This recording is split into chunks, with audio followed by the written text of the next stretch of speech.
Good morning. So I thought I would do this video really quickly. I'm in my kitchen, obviously, and I was doing dishes and I started to have some like really weird thoughts. I don't know if anybody else does this where you think about deep things when you're doing dishes. Um, a friend of mine is in the hospital, and it seems like a couple of people have been going in and out of hospital just because they're of that age where they're easily sick. So, I mean, it's not even like the same sickness, it's just how it is. In fact, my friend last night, Adam, I was like, boy, you look great. What did you do? Because he looked so thin. And he's like, oh, I got this infection in my lungs and I had to go to the hospital. I was there for a week and a half. And what's cool about Adam is he's one of the first guys I met at the Jam. And he's a hemodialysis nurse. So he and I talked a lot about hemodialysis and PD dialysis and kidney disease and all of that.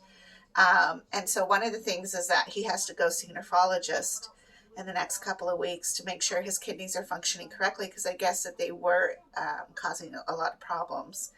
And I could just see in him like the worry, and there was other things that are worrisome, but I was like, you are fluent in hemodialysis, so you know that your life isn't over. It's going to be okay. And even if it doesn't feel that way, you can always talk with me, because if you want to do PD dialysis, if that's where you end up, and I hope it doesn't, but if that's where you end up, look at me. I'm living my life fully as much as possible. So don't get, try not to go down that rabbit hole, because there's nothing pretty on the other side. Although if you go down that rabbit hole, you can always pull yourself back up out of it. So anyways, then I was thinking about like, oh my gosh, what happens when Donnie dies? So in the music scene, I'm very active, and I do a lot of videos and I do a lot of gigs and I show up and do different things. And I'm like, what happens when he dies? Do I stop? Who am I without him? And that took me to the next place, was like, oh, I guess when people lose a spouse or a partner in death, not necessarily like we broke up, but like in death, it's almost like, who am I is the question, because your second half is gone. Now, I've had lots of loss. So to have like a parent die is really sad, but it's almost like just natural. We all age, we all die. I think about myself. When I die, my kids won't have a mom. But there are so many good people in the world that can take my place, in a sense, in their lives. But it's different when it's a spouse. That's weird. Darkness and Dawn dishwashing detergent. That's kind of hard to say.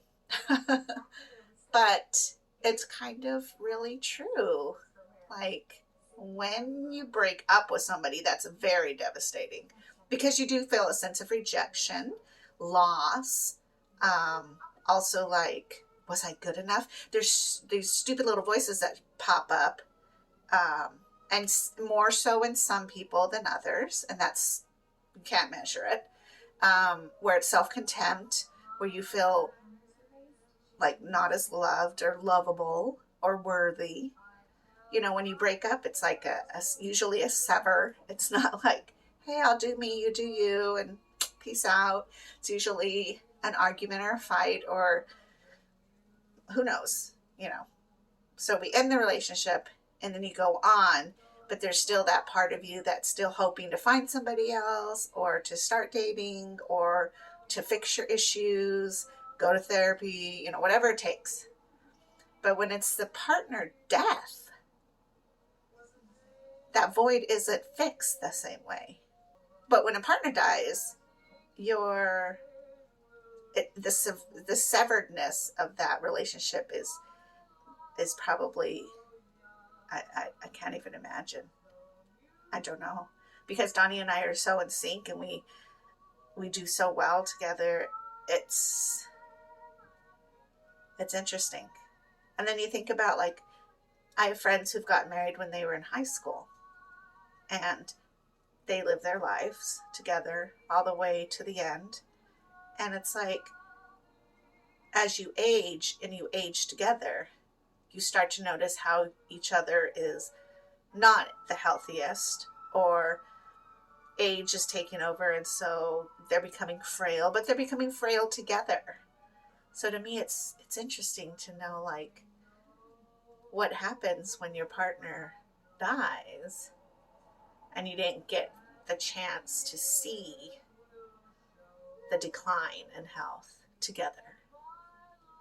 That journey, that phase of life is gone.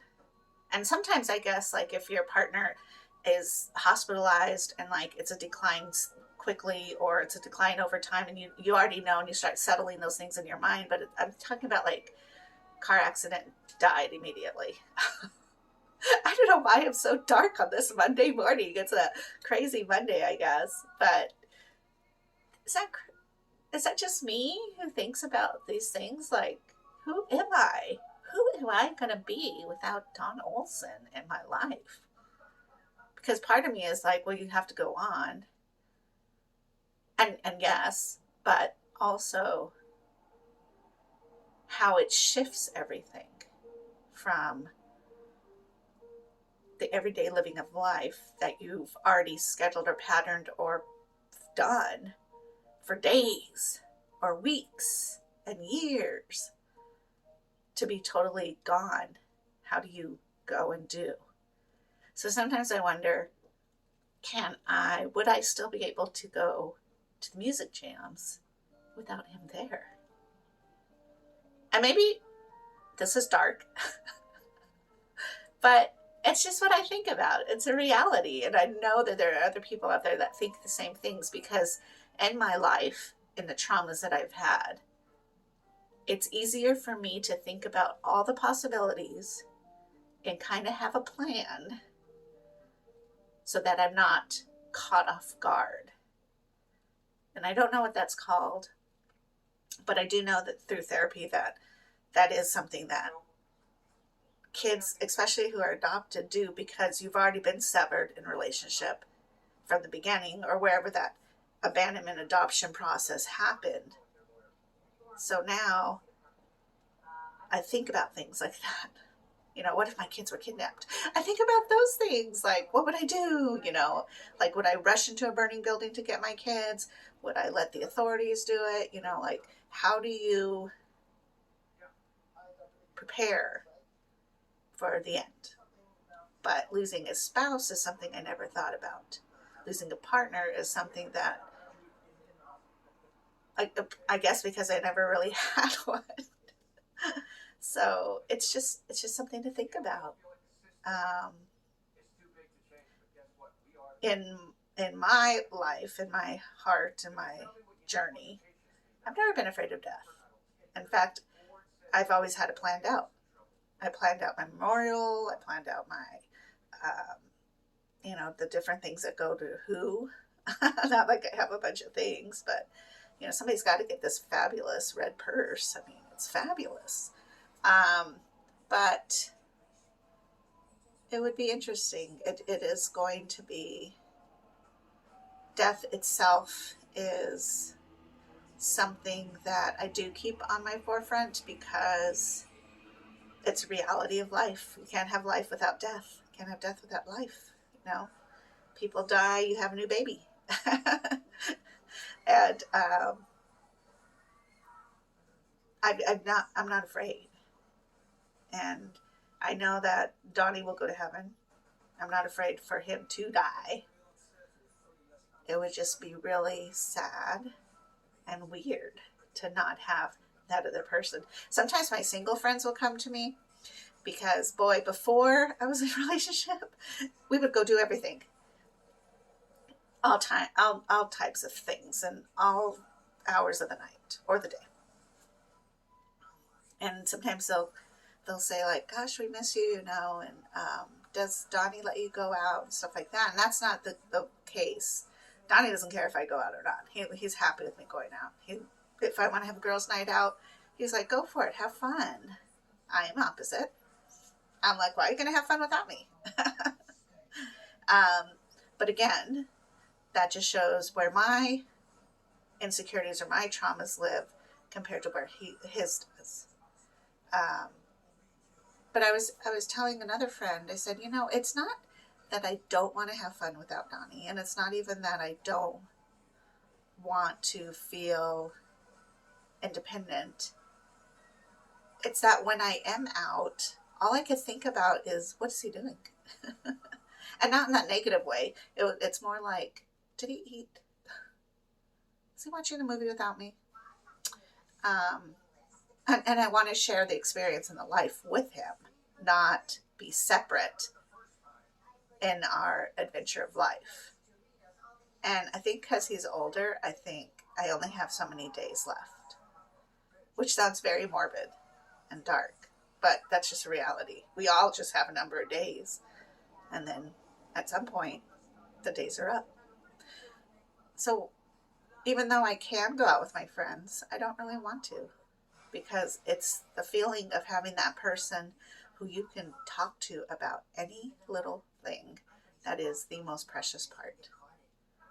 Above all, I think maybe that's it, is being able to just share whatever you did, or laugh over something, or experience those memories with the person. I think that's why relationships are so vital. And if you are single, or if you're not at dating point, making the memories is still important. Like, you still need to go out there and do new things, or try new things, or experience things.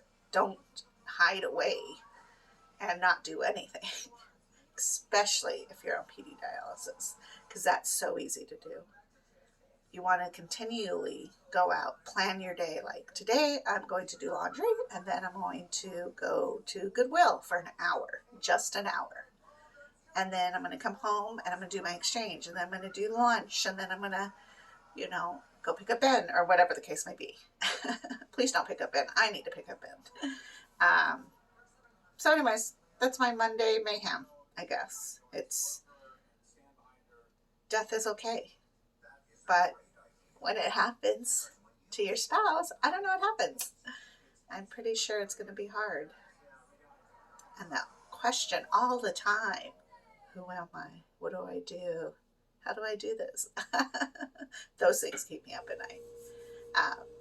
But anyways, I guess that's all I have for today. It's weird, but it is what it is. And it's a thought in my head. So have a good one. Look who woke up today. Thankfully, I had some romaine lettuce. I haven't seen him in months. And he was just over across the kitchen, so I grabbed his stuff out real quick, and here we are. He's eating slow and steady. So cute.